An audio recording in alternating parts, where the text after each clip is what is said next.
The trial that has captivated Kern County. Lust, religion, and a deadly shooting. We know who killed Robert Limon. He didn't tell me he was going to Tehachapi to kill my husband. Sabrina Limon, in her own words. I trusted him. But will jurors find her guilty of helping mastermind her husband's murder? Online, on air, every newscast. And he just made me feel better. Coverage focused on the critical evidence and significant testimony. Stay with 17 News through the verdict. But we begin this hour with breaking news. The Kern County Sheriff's Department has arrested a Tehachapi woman whose husband was murdered more than 2 years ago in what prosecutors have said was part of a love triangle. Sabrina Limon was booked into the downtown jail just after 7 this evening on numerous charges, including first-degree murder. Sabrina's husband, Robert Limon, was shot to death on August 17, 2014 in the BNSF rail yard in Tehachapi. Prosecutors say the gunman was this man, Jonathan Hearn, a former Redlands firefighter they say was having an affair with Sabrina Limon. Hearn was arrested 3 months after the killing and charged with first-degree murder. His jury trial is scheduled to begin this coming Monday. Sabrina Limon is being held on $3 million bail. In addition to first-degree murder, she was booked on felony charges of attempted murder, accessory, solicitation, and conspiracy to commit murder. Limon refused our request this evening for a jailhouse interview. It is a case that caught national attention, and today it took a big turn after a bombshell this weekend. On August 17th of 2014, Robert Limon was shot to death while working at the BNSF rail yard in Tehachapi. Months later, his wife, then 35-year-old Sabrina Limon, and a 24-year-old firefighter, Jonathan Hearn, were arrested for the killing. But Limon was released days later free of charges until Friday, when she was arrested a second time and booked on murder charges. 17's Olivia Lavoie was in court today for what was scheduled to be the first day of Jonathan Hearn's trial. She joins us now with more. Olivia? Tammy, it turns out that it is no coincidence that Sabrina Limon was arrested just days before her former lover was scheduled to go on trial for her husband's murder. The courtroom was packed today with national media and the family of Jonathan Hearn as Judge Charles Bremer announced a plea deal. Before today, Hearn was facing life without the possibility of parole. Now he's facing 25 years and 4 months behind bars. The defendant, Jonathan Hearn, will enter a plea of guilty to the charges that I've just indicated in return for his full and truthful testimony in court proceedings involving Sabrina Limon. In your 17 Court Watch, the wife of a man shot to death in Tehachapi in 2014 has officially been charged with his murder. Sabrina Limon pleaded not guilty today to charges of murder, soliciting to commit murder, attempted murder, and mingling harmful substances with food or drink. 17's Olivia Lavoie was at today's arraignment, and she joins us live from downtown Bakersfield with more on what happened there. Olivia? Tammy, the arraignment today was over quickly, and it wasn't until family filtered out of the courtroom that emotions really ran high. A woman who's friends with Sabrina Limon shoved another woman who used to be friends with the married couple, but was here today in support of Robert Limon. It happened right in front of law enforcement, who dealt with it immediately. But the incident further illustrated the drama in this case. It's been 4 days since Sabrina Limon was arrested for the second time for the murder of her husband. But this time, she's actually been charged. Limon pleaded not guilty to all charges and was denied bail. For the family of Robert Limon, the nightmare isn't over, especially for the couple's 2 children. The most affected by all this is my niece and nephew. They're out of father, and they're soon to be out of mother. Hearn took a plea deal earlier this month. 17's Olivia Lavoie read the newly released documents on the case today, and she joins us now in studio with the latest. Olivia? Well, Jim, one of the biggest bombshells in this case was hearing that Sabrina Limon and her former lover, Jonathan Hearn, were being charged with attempted murder and another charge that is called mingling harmful substances with food or drink. Now, today, documents showed that investigators found arsenic trioxide that was stashed in a 5-gallon bucket in a garage. The reports don't show if the toxic substance was found in Sabrina Limon or Jonathan Hearn's garage, but nonetheless, this is the first time we're finding out details details about the poison that was possibly used in a prior attempt to murder Robert Limon back in March of 2014, 6 months before he was killed. 17 Court Watch now. We continue our coverage of the case of a wife and her boyfriend accused of killing her husband with allegations of swinging couples, key witnesses sleeping with the victim, and poisonous pudding. The murder case of Robert Limon gets more strange and dramatic as details of this complex, deadly love triangle emerged. Day 2 of Sabrina Limon's preliminary hearing was no exception. 17's Olivia LaVoice was once again in the courtroom and joins us now with the details. Olivia? Tammy, it was an emotional and very tense day in court as admitted killer Jonathan Hearn told a spellbound courtroom how he and his girlfriend Sabrina Limon plotted to kill her husband. Hearn, who's now the prosecution's star witness against Limon, told a judge he killed a neighbor's dog as he experimented with poison intended for Limon's husband. He said he offered a silent prayer just before he pulled the trigger, killing Robert Limon. When court adjourned, one of Robert Limon's relatives said out loud she had a spell over him. Begin tonight with the trial for Sabrina Limon that is underway, and 17's Olivia LaVoice, who's covering it for us live in downtown Bakersfield. Olivia? Jason, it was tense and emotional as the prosecutor told jurors that Robert Limon, a husband and a father, was murdered in cold blood so his wife Sabrina Limon could be with her lover and get $300,000 in life insurance money.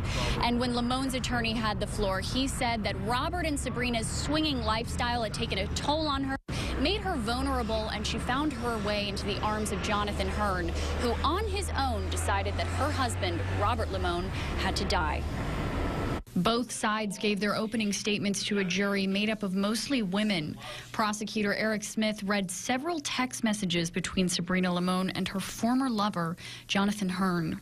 26 days after Robert had been killed. Baby, I love you so much.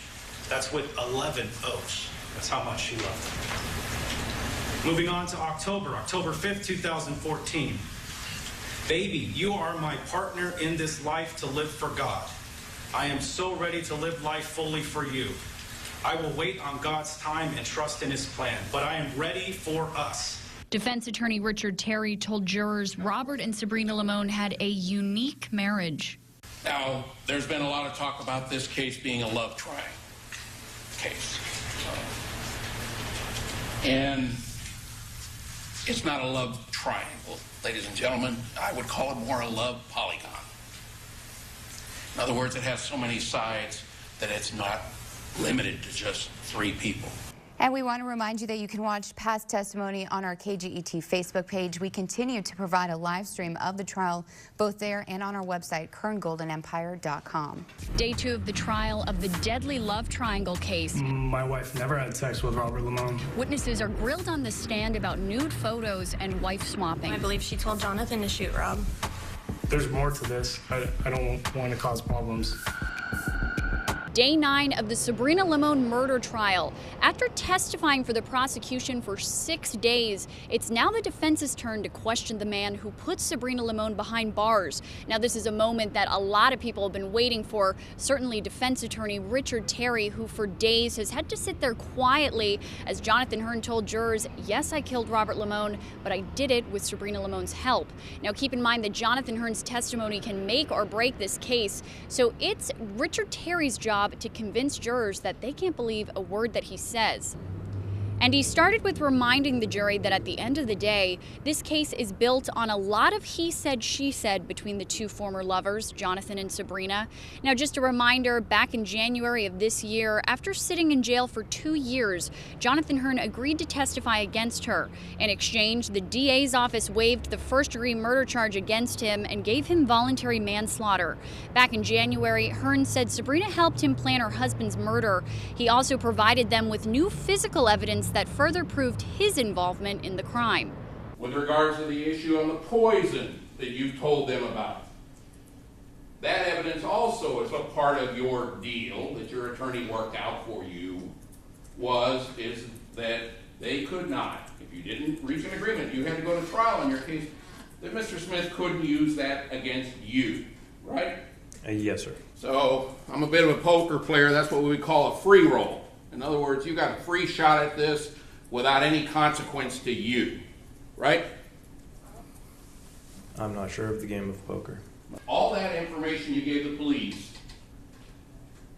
all the evidence that you told them about, that they then discovered as a result of your information at your house, that point the finger at you, they couldn't use against you. Would that be correct? It was my understanding that it could not be used against me initially. You can get up there and say whatever you want, as you've done in the past, and gotten away with it, and it's up to the jury to decide whether or not you're telling the truth now, right? I would certainly hope so. 13 of the Sabrina Limon murder trial. My name's Sabrina Limon, Limon. Sabrina Limon herself gets on the stand. He was like nobody I'd ever met before. The trial takes the biggest turn of all. I don't know why I pursued a relationship with him. We have 17 News team coverage with Danny Freeman on the testimony of Limon's children, but we begin with 17's Olivia LaVoice, who has been in the courtroom since the opening gavel. She joins us live. Olivia? Alex, we have used the term bombshell several times throughout this trial, but nothing compares to what happened today. The moment that Sabrina Limon took the stand blew everything else out of the water. Now, it's rare to see a defendant take the witness stand, especially in a murder case. It's safe to say that the jury, the entire courtroom, had their eyes glued to Sabrina as she spoke about being in love with both her husband and the man who'd later become her husband's killer. Were you in love with Jonathan Hearn? Yes. Did you still love your husband? Yes, I did.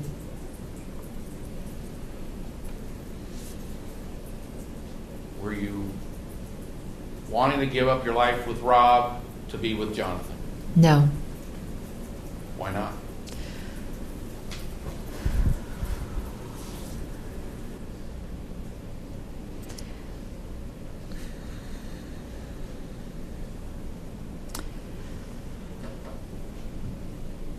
I had the best of both worlds right there. I guess I didn't want to give up either one of them. I am definitely guilty of entertaining hopes and dreams with Jonathan. And we had talked about divorce, but that's never anything that I acted on or was ready to act on with Robert. At any time did you discuss about wanting Robert to be gone or dead? No, I never said dead or gone. No, I did not want Robert gone. Defense attorney Richard Terry then brought up the recording from an interview with detectives that prosecutor Eric Smith played for jurors yesterday, a strong piece of evidence where Sabrina said, though Jonathan never verbally told her, she figured it out pretty quick that he killed her husband and she didn't do anything about it. Would you allow someone who had killed your husband around your children? No, absolutely not. Why not?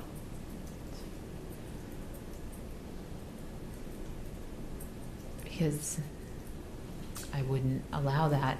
That's horrible. That's dangerous. That would be putting Robbie and Leanna in danger. I didn't want it to be him at all.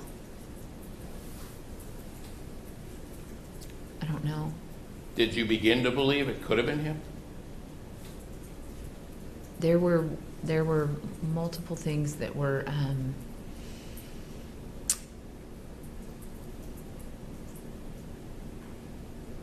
that I would think that made me think that were weird, of course, but I just, when I would see him or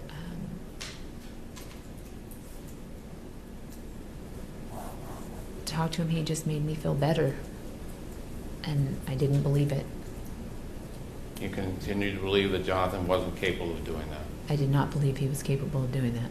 Why did you tell them that you now knew that Jonathan had killed Rob?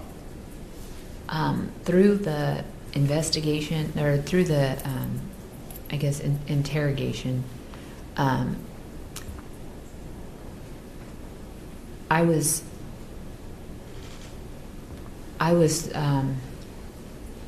they got mad at me for not saying what they wanted me to say, and that was that I knew that Jonathan Hearn killed my husband, and certain things that they had told me that that's what they were looking for, and that it was the only way that I was ever going to see my children again.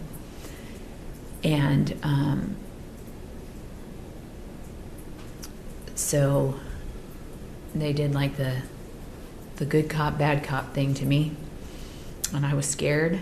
And after not talking to Jonathan for a couple days and all the information that they had given to me, I told them what they wanted to hear. And then the question investigators have asked her several times, why would she call Jonathan Hearn and give him information about the investigation right after hearing from detectives? He, in the very beginning, I mean, he wanted to know everything. He wanted to know everything that was going on, and I told him. I trusted him. I felt at the time like, in a way, that he was protecting us, protecting me. I believed him. You believed in him, or did you believe him? I believed in him, and I did believe him because I didn't want to believe that Jonathan had anything to do with Robert's murder. Was that because you loved him? Yes.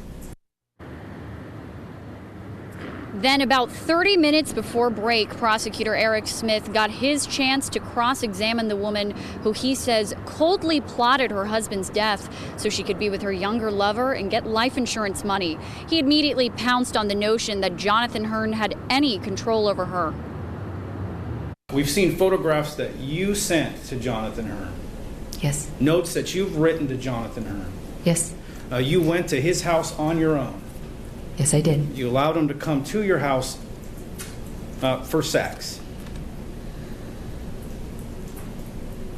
Yes, I did. And you want to testify now that he controlled you. He did not physically control me. It became, I guess, mentally, he ended up having control. He liked control. He liked to be in control. And I allowed him to do that. Where in any of the photos that we have, is there any element showing control of by Jonathan Hearn? You won't see that in photo. Cross-examination by the prosecution is just beginning. Sabrina Limon will be back on the stand tomorrow morning and will be there. For now, live in downtown, I'm Olivia LaVoice, 17 News. And good morning from the 17 Newsroom. I'm Maddie Jansen alongside Jason Galvin. We bring you this special report as it appears there is a verdict in the Sabrina Limon love triangle murder case. We're going live now inside Judge John Brownlee's courtroom. The jury is seated. They are on the record. Let's listen in. First count. We, the jury and panel to try the above entitled cause, find the defendant, Sabrina Limon, guilty of a felony to wit, murder of Robert Limon in violation of Section 187, Sub A of the Penal Code, as charged in the first count of the information, and do hereby fix the degree as murder in the first degree. Signed by the foreperson. Finding on Penal Code Section 189. We, the jury, and panel to try the above entitled cause, find it to be true as to Sabrina Limon that the crime was done with premeditation and deliberation within the meaning of Penal Code Section 189 as alleged in the first count of the information. Signed by the foreperson.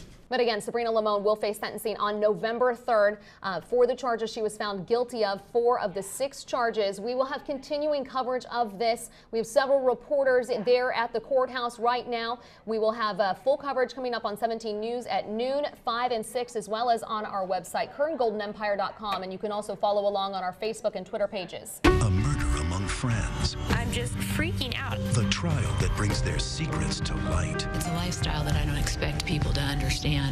That was the bombshell of all bombshells. Don't miss this special 2-hour Dateline tonight. They call it Secrets in Silver Lakes. That's the neighborhood where the Limons lived in San Bernardino County. Set to air at 9 o'clock right here on TV 17. And there are several more promotions for this show. We've posted them on our KGET Facebook page if you'd like to take a look. Tonight, Dayline NBC dives into the case that continues to have twists and turns to this day. Now, if you missed any of the courtroom testimony during our live stream throughout the trial, this is definitely a great opportunity for you to be caught up on the case. Now, the special is actually airing right now on the East Coast. We have the East Coast feed pulled up here now. And for the next 2 hours, I'll be tweeting with NBC's East Coast viewers, answering questions, and giving a behind-the-scenes feel of what it was like to cover this trial every day. And when the special airs here in Bakersfield at 9 o'clock tonight, I want to hear from you. I want to hear your questions and comments. Feel free to reach out to me on our social media pages. You can tweet your questions and comments to me at Olivia KGET. Make sure you tune in tonight at 9 p.m. For now, live from KGET Studios, I'm Olivia LaVoice, 17 News.